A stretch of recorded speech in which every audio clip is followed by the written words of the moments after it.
যে তাদের আব্বার দেশে তাদের বিরোধী লোক চলে এসেছে। তার মানে তাদের সবগুলোর আব্বা হচ্ছে আমেরিকা, আর আমেরিকার নতুন প্রেসিডেন্ট ডোনাল্ড ট্রাম্পের প্রথম আদেশ যে পৃথিবীতে তৃতীয় লিঙ্গ বলে কিছু নাই, লিঙ্গ দুটেই, নারী আর পুরুষ। আমেরিকার জন্য ডোনাল্ড ট্রাম্পের প্রথম আদেশ। তো এত ভয়ঙ্কর আদেশ হওয়ার কারণ, এটার প্রেক্ষাপটও আপনাদের জানা থাকা উচিত।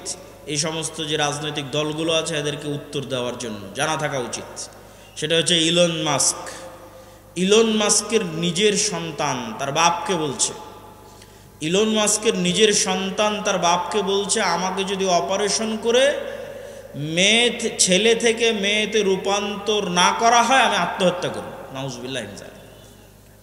ইলন মাস্ক ছেলের জীবন বাঁচাতে অপারেশনের অনুমতি দেয় আর দুনিয়ার মানুষকে বলে যে আমার ছেলে মারা গেছে,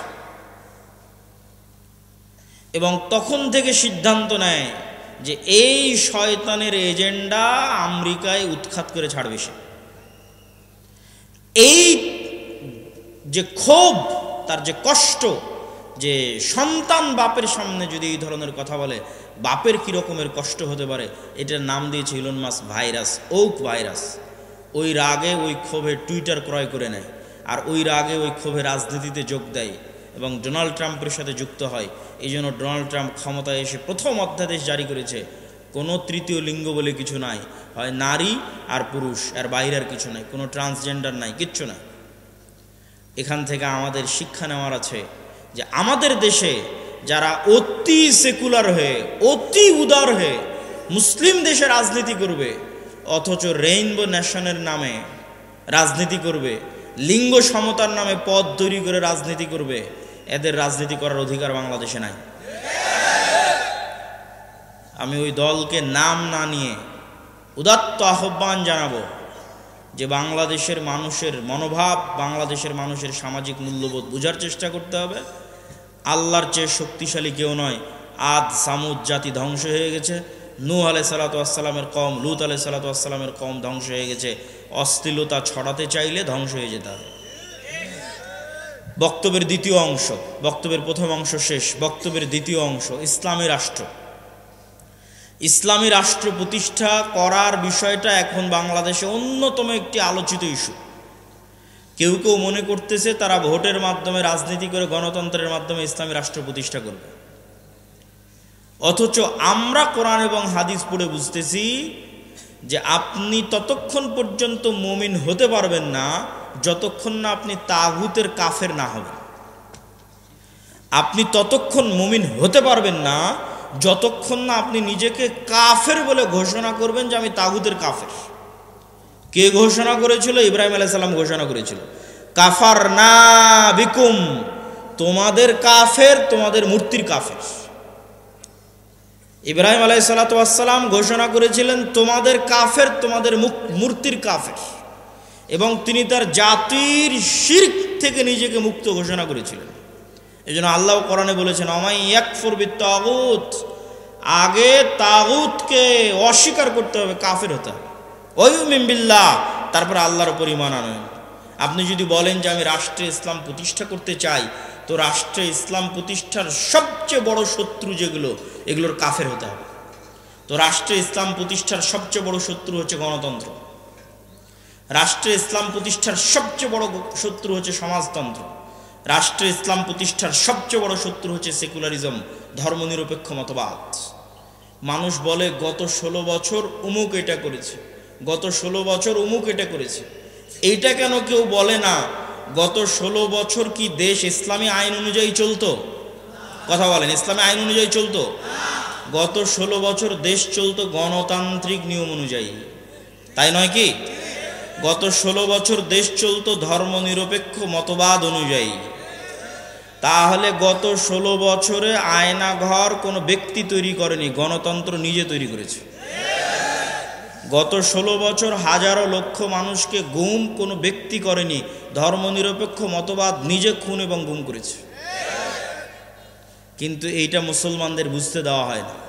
মুসলমানদের সামনে একটা মূলা ঝুলিয়ে দেওয়া হয়, যখনই সিস্টেম কাজ করে না তখন ওই সিস্টেমের যে প্রধান থাকে ওর উপর রাগ উঠিয়ে দেওয়া হয়। তারপরে প্রধান যখন সরে যায় রাগ শেষ, সিস্টেম তো ওইটাই আছে। আপনাকে বুঝতে হবে যে গুণ খুম আয়নাঘর সিস্টেম তৈরি করেছে, গণতান্ত্রিক সিস্টেম তৈরি করেছে, সেকুলার সিস্টেম তৈরি করেছে। এই সিস্টেম যদি থাকে জুলুম থাকবে, এই সিস্টেম যদি থাকে অন্যায় অবিচার থাকবেই থাকবে। ব্যক্তির সাথে অন্যায় অবিচার সম্পৃক্ত নয়, সিস্টেমের সাথে অন্যায় অবিচার সম্পৃক্ত। আমরা শুধু নামে স্বাধীন হয়েছি, কিন্তু নিয়ম কানুন শিক্ষা ব্যবস্থা আইন আদালত সব কিছু ব্রিটিশদের রেখে যাওয়া, ওই সিস্টেমেই চলতেছে। ব্রিটিশ আর্মিতে যে আইন ছিল ওই আইন পাকিস্তান আর্মিতে ওই আইন ইন্ডিয়ান আর্মির আইন পাকিস্তান আর্মির আইন বাংলাদেশ আর্মিতে, সব জায়গায় ব্রিটিশ আইন চলতেছে। সম্মানিত উপস্থিতি, তাহলে আপনি যতক্ষণ ওই সিস্টেমের কাফের না হবেন ততক্ষণ আপনি ইসলামকে রাষ্ট্র ক্ষমতায় প্রতিষ্ঠা করবেন। এটা অলীক স্বপ্ন, এটা অলীক কল্পনা যে সেকুলারিজমের মধ্যে দিয়ে ইসলাম রাষ্ট্র ক্ষমতায় প্রতিষ্ঠিত হবে। বিকৃত ইসলাম প্রতিষ্ঠিত হতে পারে, কম্প্রোমাইজড ইসলাম প্রতিষ্ঠিত হতে পারে, অবিকৃত শক্তিশালী ইসলাম কখনো এই সমস্ত তন্ত্রমন্ত্র দিয়ে প্রতিষ্ঠিত হবে না, যে তন্ত্রমন্ত্রকে তৈরি করা হয়েছে ইসলাম যেন রাষ্ট্র ক্ষমতায় যেতে না পারে তার জন্য। 2 নাম্বার, রাষ্ট্র ক্ষমতায় ইসলাম প্রতিষ্ঠা করার কি আমরা মুসলমানেরা যোগ্য? এইটার উত্তর আপনাকে দিতে হবে। ইসলামের রাষ্ট্র ক্ষমতার ব্র্যান্ডিং হচ্ছে ন্যায় বিচার এবং সত্যবাদিতা। এটা হচ্ছে রাষ্ট্র ক্ষমতায় ইসলামের ব্র্যান্ডিং। মোহাম্মদ বিন কাসেম যখন সিন্ধুতে অভিযান করে, তারেক বিন জিয়াদ যখন স্পেনে অভিযান করে, ইতিহাস ঘেটে দেখেন যে সিন্ধুতে অভিযান করেছে ইসলাম প্রচারের জন্য না অন্যায় দূর করার জন্য? স্পেনে অভিযান করেছে, সিন্ধুতে অভিযান করেছে ইসলাম প্রচারের জন্য না অন্যায় দূর করার জন্য? ইতিহাস ঘেটে দেখবেন যে প্রত্যেকটা আক্রমণাত্মক যুদ্ধ হয়েছে ওই অঞ্চলের অত্যাচারিত মাজলুম মানুষকে মুক্তি দিয়ে তাদের মধ্যে ন্যায় প্রতিষ্ঠা করার জন্য। এমনকি বাংলাদেশে ইখতিয়ার উদ্দিন মোহাম্মদ বিন বখতিয়ার খিলজি থেকে শুরু করে শাহজালাল থেকে শুরু করে যারাই বাংলাদেশে অভিযান পরিচালনা করেছে তাদের প্রত্যেকের উদ্দেশ্য ছিল বাংলাদেশের মানুষকে জুলম থেকে মুক্তি দেওয়া। এই একই কথা রাসূলুল্লাহ সাল্লাল্লাহু আলাইহি ওয়াসাল্লাম ঈসা আলাইহিস সালাতু ওয়াস সালামের ক্ষেত্রে বলে গেছেন যে ঈসা আলাইহিস সালাম যখন রাষ্ট্রনেতা হবেন তখন হাকামান মুকসিতা, সারা পৃথিবীতে ন্যায় বিচার প্রতিষ্ঠা করবেন। এটা হচ্ছে ইসলামের ব্র্যান্ডিং, যে ইসলাম রাষ্ট্র ক্ষমতায় গেলে ন্যায় বিচার প্রতিষ্ঠা হবে। তাহলে প্রশ্ন হচ্ছে, মুসলমান যদি নিজে ন্যায়পরায়ণ না হয় কিভাবে সে রাষ্ট্র ক্ষমতায় ন্যায় বিচার প্রতিষ্ঠা করবে? আপনাকে আমি আরো উদাহরণ দিয়ে বুঝাই, এখানে আপনারা উপস্থিত আছেন, উদাহরণগুলো বুঝবেন। বাবা মারা গেছে, বোন বাবার সম্পত্তিতে যা সম্পদ পাবে আপনি ন্যায়ের সাথে সেটি বুঝিয়ে দিয়েছেন কিনা? প্রশ্ন। আপনি আপনার আশেপাশের পাড়া প্রতিবেশী সবার দিকে তাকিয়ে দেখেন যে সে ন্যায়ের সাথে বুঝিয়ে দিয়েছে কিনা। একদল পাবেন দেয়নি, একদল পাবেন যদি দিয়ে থাকে তো দামি জমিটা নিজের কাছে রেখেছে, বিলের জমিটা বোনকে দিয়েছে। তাহলে এই যে ব্যক্তি যে সামান্য তার পরিবারে তার বোনের উপর ন্যায় প্রতিষ্ঠা করতে পারলো না, ওই ব্যক্তিকে যদি রাষ্ট্র ক্ষমতা দেওয়া হয় তাহলে গত 16 বছর যা দুর্নীতি হয়েছে তার চেয়ে বেশি দুর্নীতি করবে, গত 16 বছর যা জুলম হয়েছে তার চেয়ে বেশি জুলম করবে। ওকে দিয়ে কখনো রাষ্ট্র ক্ষমতা ইসলাম প্রতিষ্ঠিত হবে না, কেননা রাষ্ট্র ক্ষমতা ইসলাম মানে ন্যায় বিচার প্রতিষ্ঠা হবে। তো সে তো দুর্নীতিগ্রস্ত, সে কিভাবে ন্যায় বিচার প্রতিষ্ঠা করবে?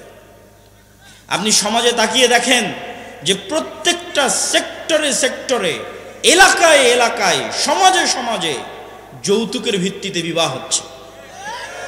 যৌতুকের ভিত্তিতে বিবাহ অন্যায়, মানুষের প্রতি অন্যায়। আমি এখন ন্যায় এবং অন্যায় বলতে সালাত সিয়ামের অন্যায় বুঝাচ্ছি না, এক মানুষের সাথে আর এক মানুষের প্রতি অন্যায়।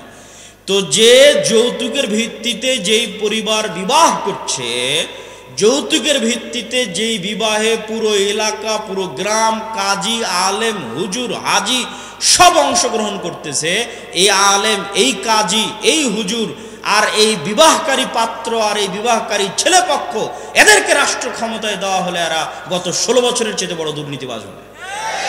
কেন? ও সামান্য একটা মেয়ের প্রতি ন্যায় করতে পারছে না, সামান্য তার স্ত্রীর প্রতি ন্যায় করতে পারছে না, তাহলে এটা কেমনে সম্ভব যে সে রাষ্ট্র ক্ষমতায় বসে 16 কোটি 18 কোটি মানুষের প্রতি ন্যায় করবে? অসম্ভব। তো এই জন্য যদি মুসলমানেরা বলে যে আমাদের রাষ্ট্র ক্ষমতা দরকার, তাহলে মুসলমানদেরকে আগে উন্নত পার্সোনালিটি, উন্নত ব্যক্তিত্ব এবং ন্যায় পরায়ণ যে ব্যক্তিত্ব যা নবীদের ছিল, যা রাসূলদের ছিল, সেই ন্যায় পরায়ণ ব্যক্তিত্ব অর্জন করতে হবে, ন্যায় বিচার প্রতিষ্ঠা করার সক্ষমতা অর্জন করতে হবে। আপনি ইসলামী দলে যান, সংগঠনে যান, মসজিদে যান, মাদ্রাসায় যান, যত বিভক্তি আছে সেখানে যান, প্রত্যেকটা জায়গায় দেখবেন অন্যায় জড়িত। ইসলামী দলের আমির ওই কর্মীকে পদ দিয়েছে যে বেশি চামচামি করে, আর যে রাজকে বের করে দিয়েছে। তাহলে সে তার দলে ন্যায় প্রতিষ্ঠা করতে পারেনি, ও রাষ্ট্রে কিভাবে ন্যায় প্রতিষ্ঠা করবে? জালেম। জুলম কখনো ইসলামী রাষ্ট্রের মানদণ্ড হতে পারে না, ন্যায় ইসলামী রাষ্ট্রের মানদণ্ড। আর সত্যবাদিতা, আপনি মুসলমানদের কাছে যান, ইউরোপ এবং আমেরিকায় বসবাসরত মুসলমান, অধিকাংশ মুসলমান তাদের কাফের রাষ্ট্রের কাছে, খ্রিস্টান রাষ্ট্রের কাছে মিথ্যা বলে অতিরিক্ত টাকা নিচ্ছে। মুসলমান মিথ্যা বলছে, সে নামাজ পড়ে, বলছে আমি কালেমা পড়ি, আশহাদু আল্লা ইলাহা ইল্লাল্লাহ বলে, আশহাদু আন্না মুহাম্মাদার রাসূলুল্লাহ বলে, কিন্তু সেই মুসলমান মিথ্যা বলছে আর এক কাফেরের কাছে একটু টাকা বেশি নেওয়ার জন্য পুরো জীবনটা মিথ্যার উপর পার করে দিচ্ছে। আপনাদের এই নরসিংদী, নারায়ণগঞ্জ, রূপগঞ্জ অঞ্চলেও যেহেতু কিছুদিন থেকে থাকা হচ্ছে, সেহেতু দেখতেছি নির্বাচনের সময় মানুষ 2 এমপি পদপ্রার্থীর থেকে টাকা নিয়ে বলেছে তাকে ভোট দিবে। তার মানে সে মিথ্যুক। তাহলে একজন মিথ্যুক মানুষ কিভাবে নেতা হবে? একজন মিথ্যুক মানুষ কিভাবে দেশ ও জাতির দায়িত্ব নিবে? এটা অসম্ভব। আজকের যুগের মুসলমানদের ব্যক্তিত্ব মক্কার কাফের মুশরিকদের ব্যক্তিত্বের চাইতে নিম্নমানের। কিভাবে? এখনই আলোচনা শুনলেন আবু তালেব কাফের, আবু তালেব মুশরিক, কিন্তু একটা প্রমাণ দেখান দেখি যে আবু তালেব কোনোদিন মিথ্যা বলেছে? আবু তালেব কোনোদিন তার মুখের ওয়াদা রক্ষা করেনি। মুখের কথা রক্ষা করতে গিয়ে 3 বছর, মুখের কথা রক্ষা করতে গিয়ে 3 বছর ভাতিজার সাথে না খেয়ে জীবন পার করেছে। তার নাম আবু তালেব। মানে রক্তে নেতৃত্বের গুণ আছে। রক্তে কিসের গুণ আছে? নেতৃত্বের গুণ আছে। মিথ্যা বলে নেতা হওয়া যায় না, কথা রক্ষা না করে নেতা হওয়া যায় না। আবু তালেব নেতা, he is a by born leader, জন্মগত নেতা। জন্মগত নেতা দেখে মুখের কথার দাম রক্ষা করার জন্য ভাতিজার সাথে 3 বছর না খেয়ে জীবন পার করে দিয়েছে। আবু সুফিয়ান নেতা, লিডার, নেতৃত্বের যোগ্যতা আছে, কাফের মুশরিক, কিন্তু ব্যক্তিত্ব আছে। তার চিরন্তন শত্রুর বিরুদ্ধে মিথ্যা বলেনি। হিরাক্লিয়াসের দরবারে দাঁড়িয়ে আপনার একটা রাজনৈতিক দলের নেতাকে জিজ্ঞেস করেন তার বিপরীত রাজনৈতিক দল সম্পর্কে, যা বলবে 16 আনাই মিথ্যা।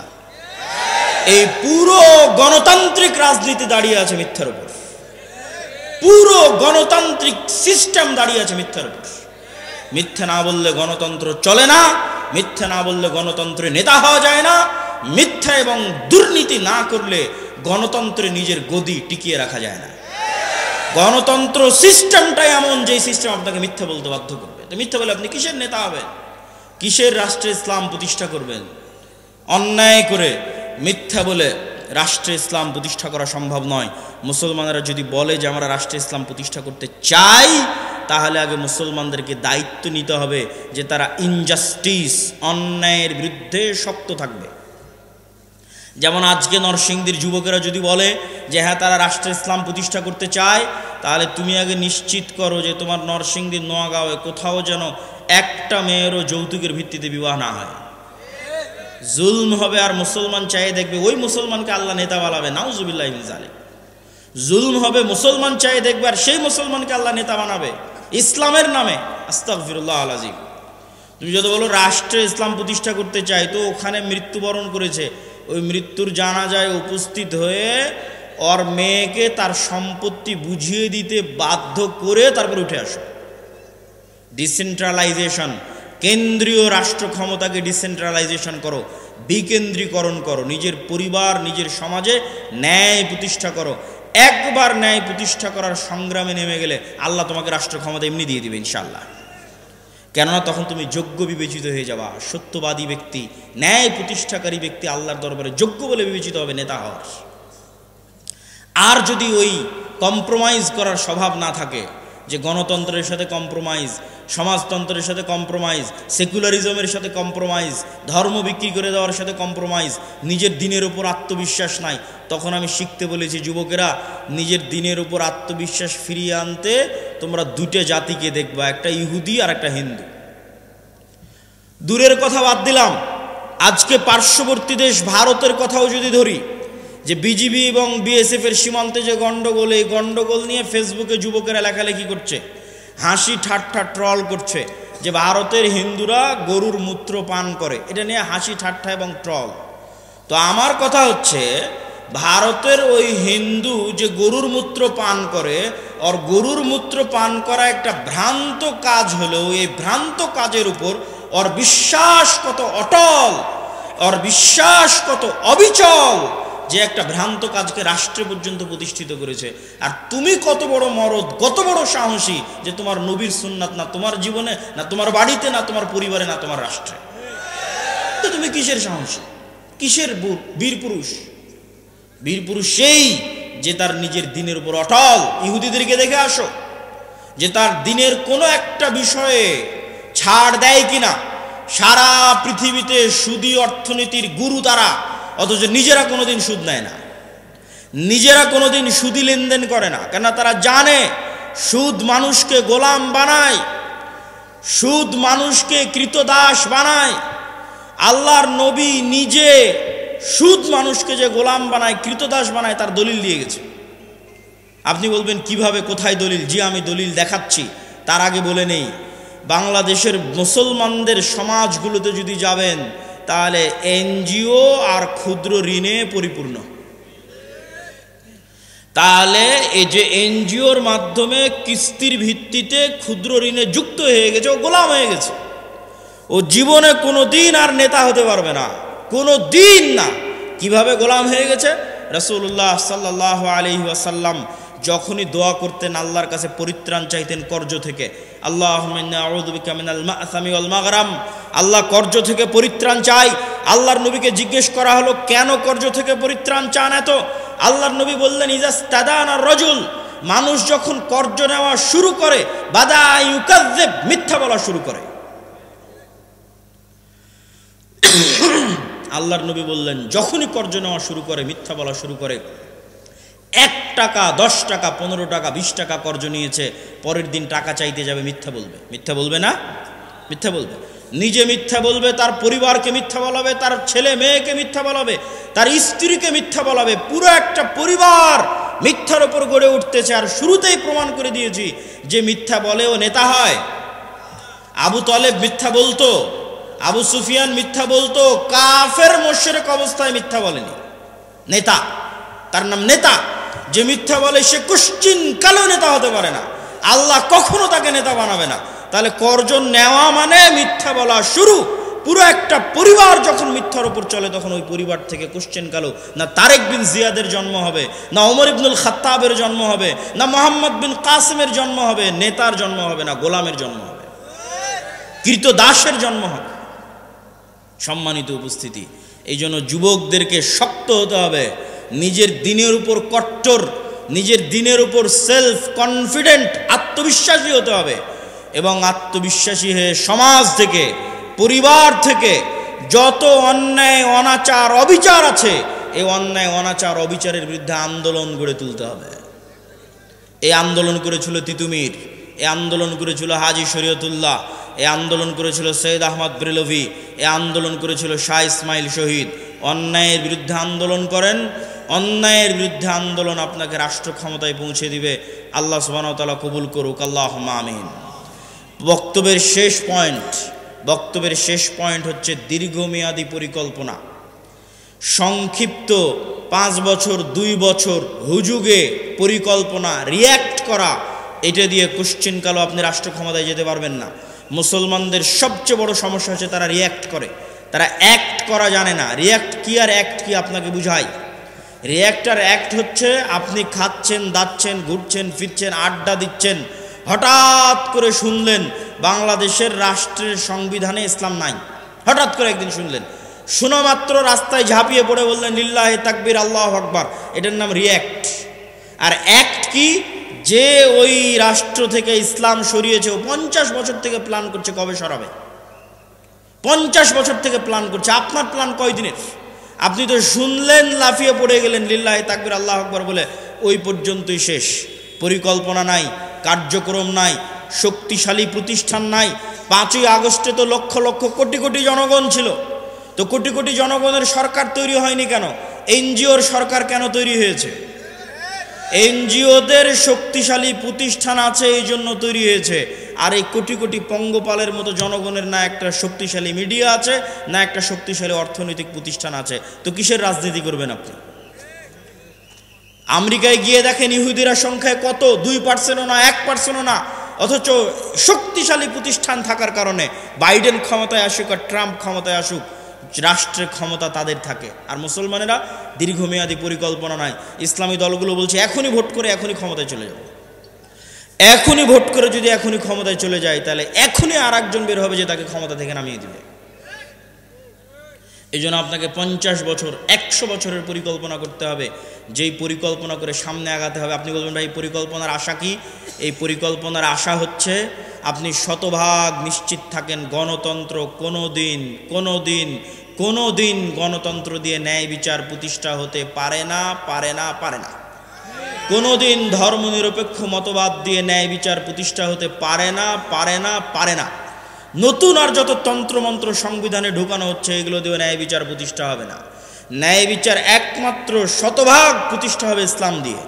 তাহলে যতদিন গণতন্ত্র আছে ততদিন অবিচার অন্যায় থাকবে, যতদিন ধর্মনিরপেক্ষ মতবাদ আছে ততদিন অন্যায় অবিচার থাকবে, আর যতদিন অন্যায় অবিচার থাকবে ততদিন এরকম 5ই আগস্ট বারবার আসবে।